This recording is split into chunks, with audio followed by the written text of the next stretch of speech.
Fala, Fala, galerinha galerinha. da Fisa. Opa, Opa, dobrado o dobrado som. som aqui. Fala, galerinha da Física. Quem tá falando é o Fernando Augusto, do canal Física de Altas Energias. E hoje a gente tá fazendo mais um vídeo aqui para a equipe Potato, a melhor equipe de professores para auxiliar você que faz curso à distância. Se por acaso você tem interesse em aulas particulares de física, de cálculo, programação, química,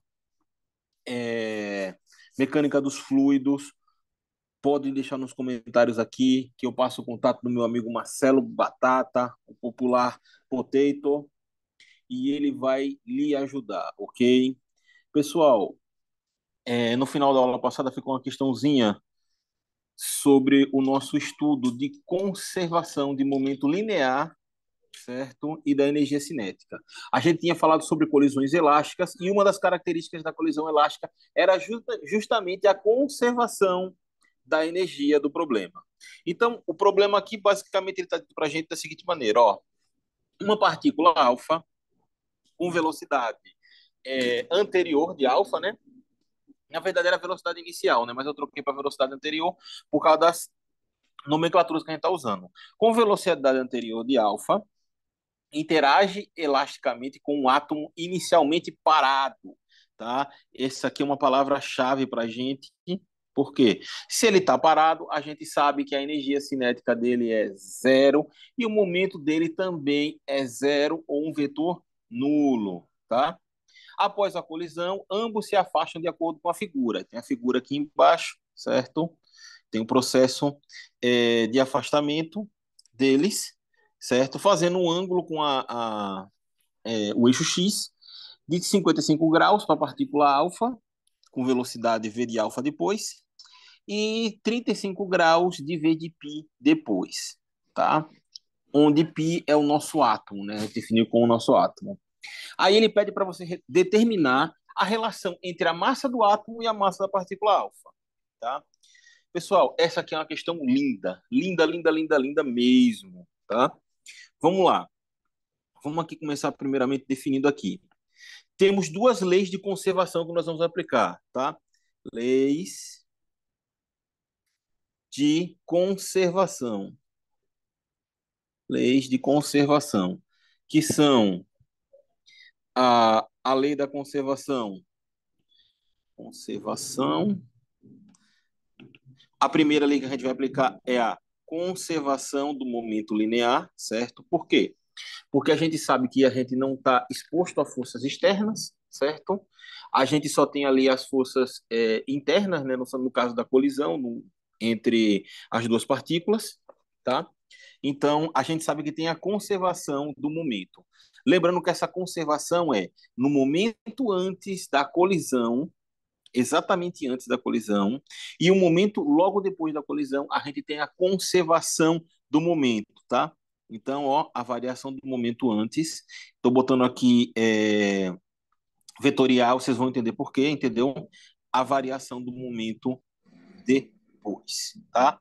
E a outra lei de conservação que a gente vai colocar é a da variação da energia cinética, ou seja, a energia cinética vai se conservar também. Então, eu vou usar essa mesma nomenclatura aqui, dizendo que a variação da energia cinética antes da colisão, ela vai ser igual à variação da energia cinética depois da colisão.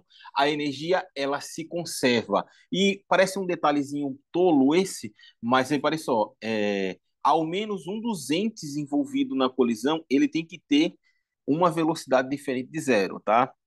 Isso aí é uma questão fundamental. Uma questão fundamental.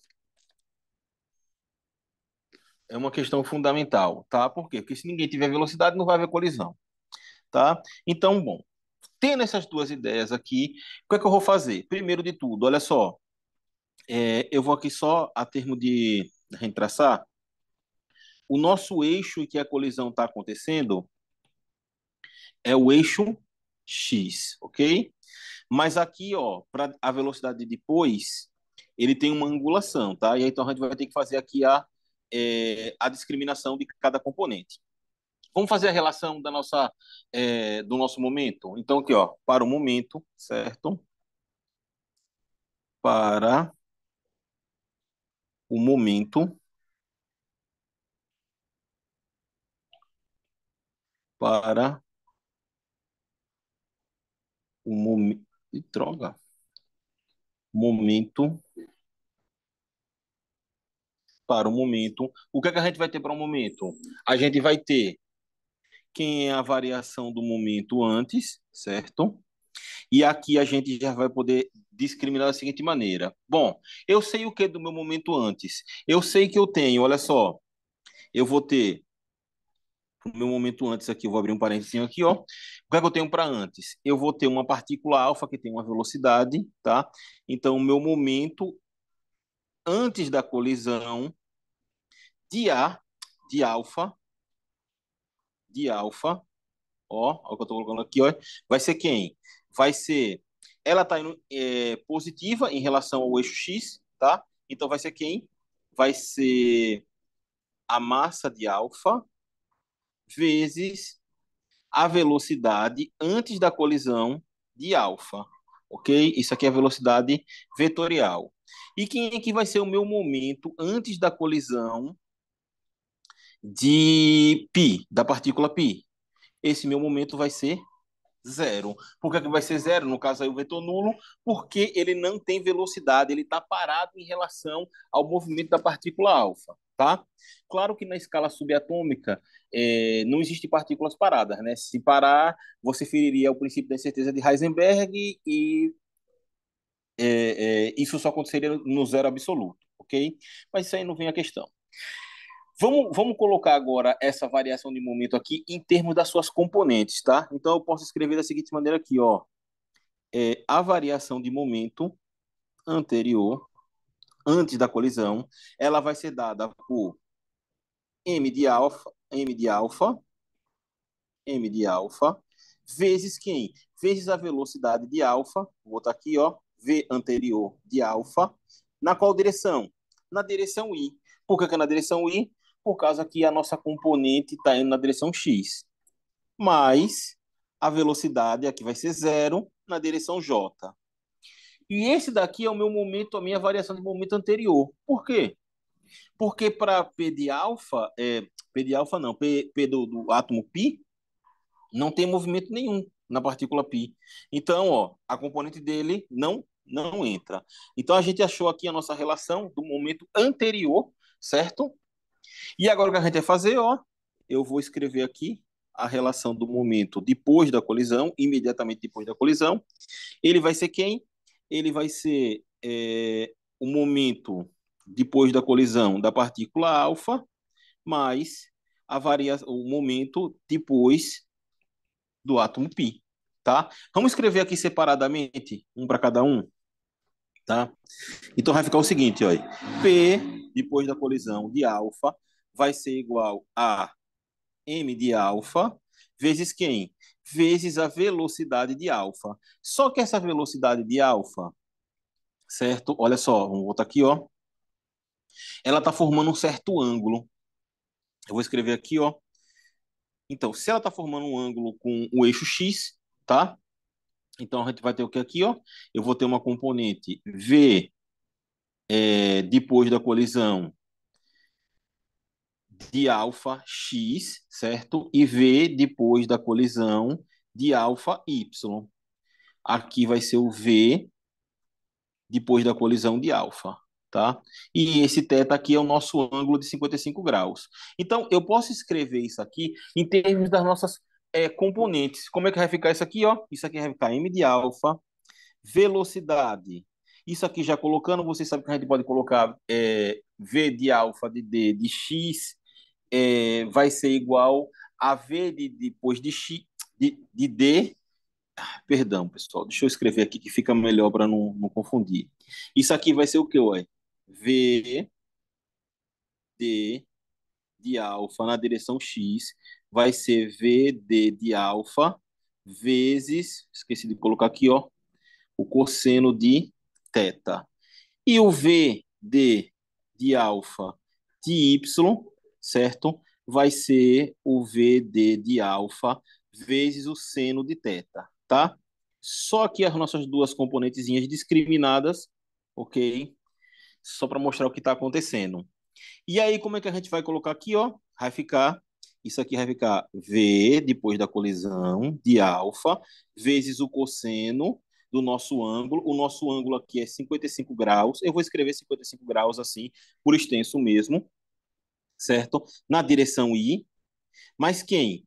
Mais M de alfa, V de D, certo? De alfa, vezes o seno de 55 graus na direção J. Tá aqui o nosso momento, ó, posterior à colisão, depois da colisão, para a nossa partícula alfa. Como é que vai ser as componentes, no caso, para o átomo π? Porque agora ele tem velocidade. Então vai ser basicamente a mesma coisa. Olha, o momento, certo? Depois da colisão de π vai ser igual a m de π vezes quem? Vezes a velocidade depois da colisão de π vezes. Aí aqui eu vou escrever, ó, o cosseno. Só que em vez de escrever 35 graus, eu vou fazer uma outra coisa. Olha só. Se você tiver aqui, ó, o seu ângulo foi esse, você está no terceiro quadrante, você está no quarto quadrante, 35 graus, certo? A sua relação tem que ser feita com relação ao ângulo X. Isso tem que ser feito no sentido horário, tá? Então, ó, o nosso ângulo, ele vai ser esse aqui, ó. Isso daqui vai ser 360 menos 35. E 365 menos 35 vai dar 325. Então, como é que eu escrevo aqui, ó? Já fazendo direto. Cosseno de 325 graus, certo? Na direção I, mais M de π, V depois da colisão de π, vezes o seno de 235 graus na direção J. Então, aqui, ó, eu tenho um momento de alfa e de π depois da colisão. Agora, o próximo passo é a gente fazer o quê? As nossas relações de igualdade. Então, para mim fazer as relações de igualdade da lei de conservação de momento, o que é que eu vou fazer? Eu vou igualar as componentes x de um, certo? Então, vamos lá, ó, vamos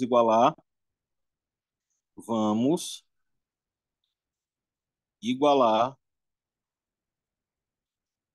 componente com componente. Como é que faz isso aqui, ó? Vai ser x com x e y com y, tá? Então vamos lá, ó. Para o eixo x. Como é que fica para o eixo x daqui da gente, ó? Eu vou ter o quê? Antes, no eixo x, eu vou ter m de alfa vezes a velocidade antes da colisão de alfa, certo? A gente sabia disso.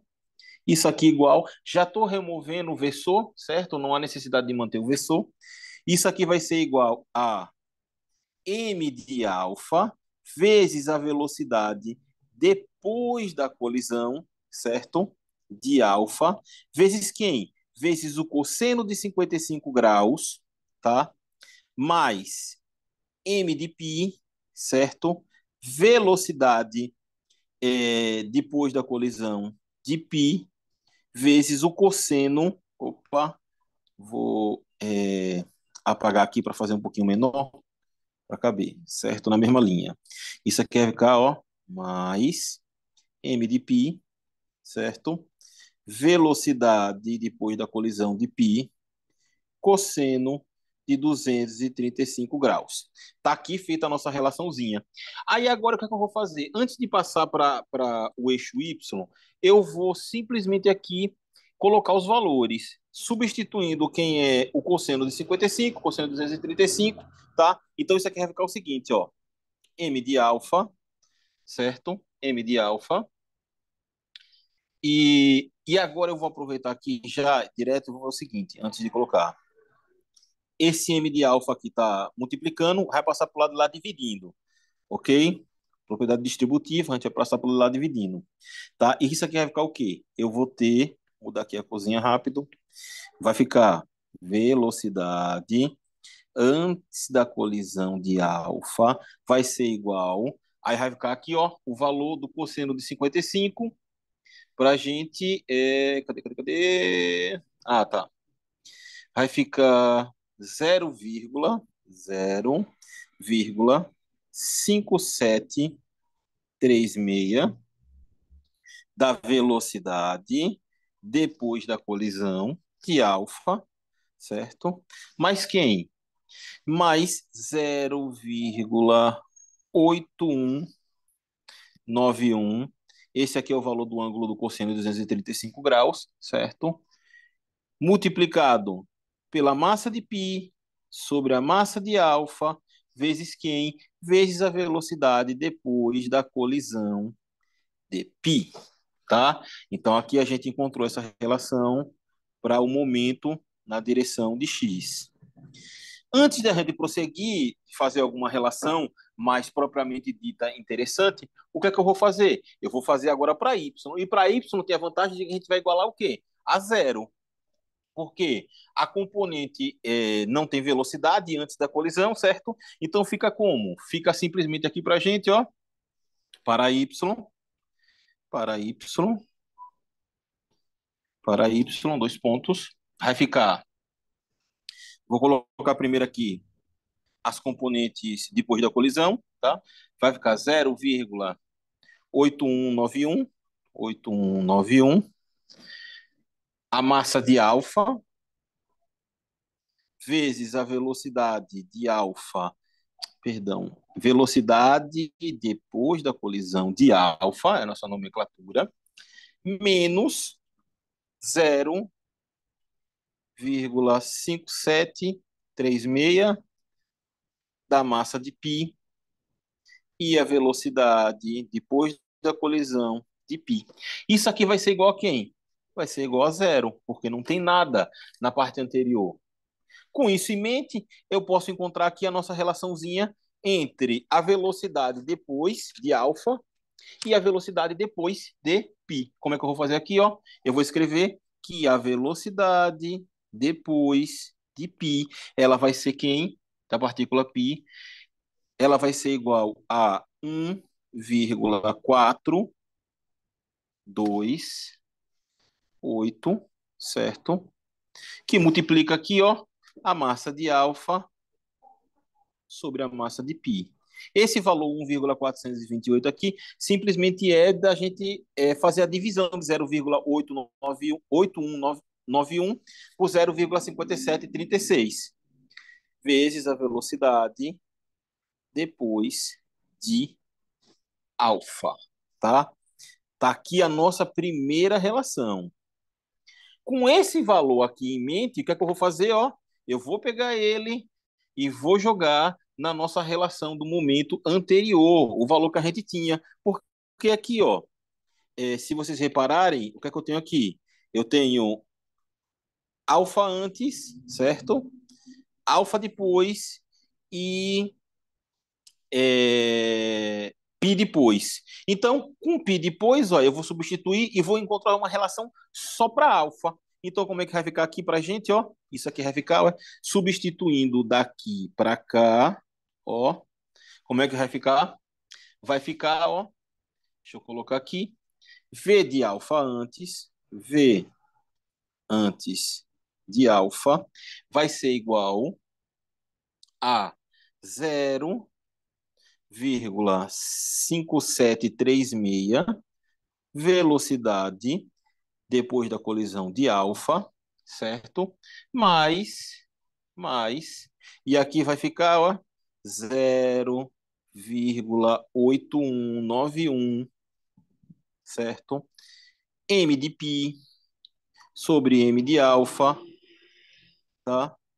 Botei M de A aqui. M de alfa, que multiplica, ó, substituindo o valor ali, vai ficar quem? Vai ficar 1,428, certo? Aí agora fica quem? M de alfa sobre M de π, velocidade depois de alfa. Pronto. Aí aqui dá para cortar quem, ó? Π com π corta, alfa com alfa corta. Sobrando aqui, fazendo os devidos algebrismos, o que é que eu vou encontrar? Ó? Multiplicando 0,8191 com 1428 e somando com o resultado lá, eu vou encontrar a seguinte relação, que a minha velocidade anterior de alfa vai ser igual a 1,7432, certo? Da velocidade depois de alfa. Então a gente encontrou a relação entre alfa antes e depois, a velocidade dele, certo? Essa é a relação, ok? O que é que está dizendo aqui para a gente, ó? Isso aqui está dizendo para a gente que a velocidade de alfa antes da colisão era quase 2 vezes maior do que a velocidade depois da colisão. Ou seja, ele transferiu essa energia cinética para o núcleo que estava parado, ok? Mas prosseguindo, como é que a gente vai encontrar agora a nossa relação de massa? Eu vou aplicar aqui, ó, a variação, a conservação da energia cinética antes e depois, ok? Como é que fica a relação das nossas energias cinéticas? Vai ficar da seguinte maneira, ó. O núcleo está parado, então ele já não entra, ok? Vou escrever aqui de branco, tá? Como é que vai ficar? Vai ficar, eu vou colocar em termos de 1/2 de m de alfa, certo? Vezes a velocidade antes da colisão de alfa ao quadrado. Vou colocar aqui mais zero, né, para representar que estava zerado o núcleo. Isso aqui vai ficar igual a quem? 1/2 de m de alfa, a velocidade depois da colisão de alfa ao quadrado, certo? Só estou escrevendo as energias cinéticas. Mais 1/2 de m de π, velocidade depois de π ao quadrado, tá? Aí o que é que eu faço aqui? O que é que eu posso fazer? Eu posso cortar meio, meio e meio e pegar esse valor daqui de m de alfa, ó, e distribuir para cá. De maneira que a gente vai escrever o que aqui, ó? Vou escrever o seguinte, ó. V de alfa, V antes de alfa ao quadrado, vai ser igual a V depois ao quadrado de alfa, certo? Mais quem? Mais m de π, m de alfa, certo? Velocidade depois de π ao quadrado. Está aqui a nossa relação das velocidades relacionadas com a energia cinética, tá? Então vamos lá. É o seguinte aqui, ó. Eu já tenho o quê? Eu tenho a minha relação. Vou marcar aqui, ó. V de alfa antes da colisão e V de alfa depois da colisão. E também tenho a minha relação entre V de π depois da colisão e V de alfa depois da colisão. Vou substituir tudo aqui. Como é que fica aqui, ó? Vamos lá. Vamos lá, vamos colocar. Vai ficar aqui para mim, vou colocar. Já vou substituindo os valores aqui, elevando ao quadrado. Não, vou fazer com calma. 1,7432, velocidade depois da colisão em alfa ao quadrado, vai ser igual a quem? Vai ser essa mesma velocidade depois de alfa ao quadrado, certo? Mais quem? Mais m de π sobre m de alfa, ok? Abre o parênteses e agora eu vou usar aquela relação lá em cima, ó. Tá vendo aqui, ó? Essa relação entre V depois de π e V depois de alfa. Como é que fica? Isso daqui para a gente vai ficar 1,428, tá? M de alfa, M de π, certo? Velocidade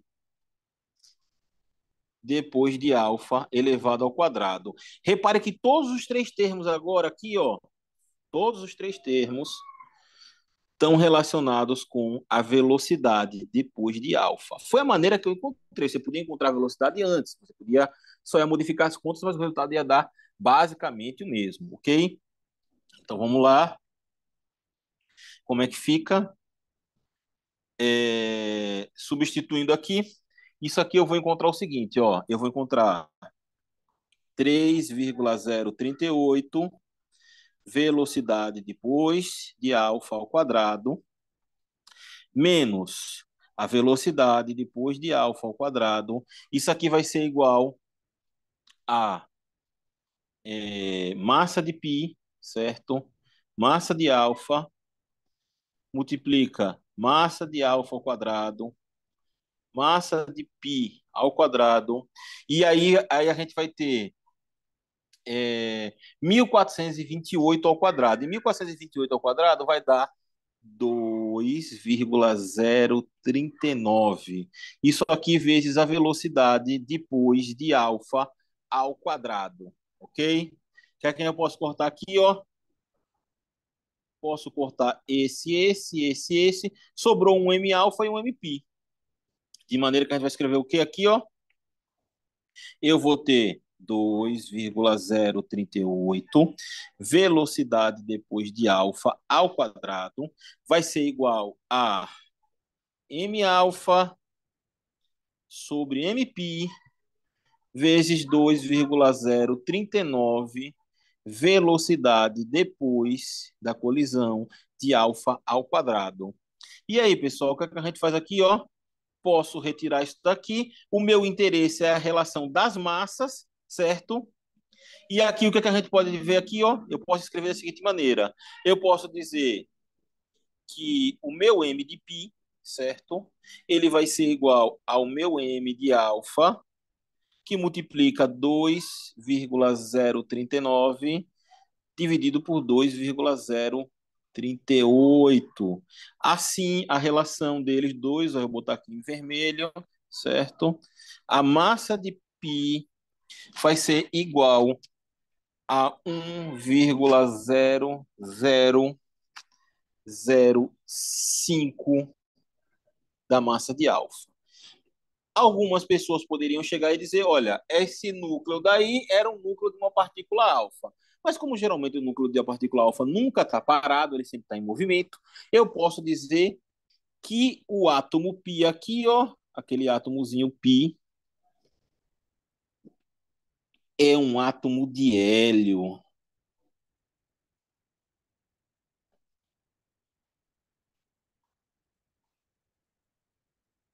Ok, pessoal? Então a gente fez essa estimativa daqui simplesmente através da colisão das partículas, o que a gente tinha antes e depois. E, claro, sabendo que a gente tinha uma colisão elástica. Se tem colisão elástica, conserva a energia cinética, ok? Pessoal, é isso aí, ó. Muito obrigado. Forte abraço a vocês, viu?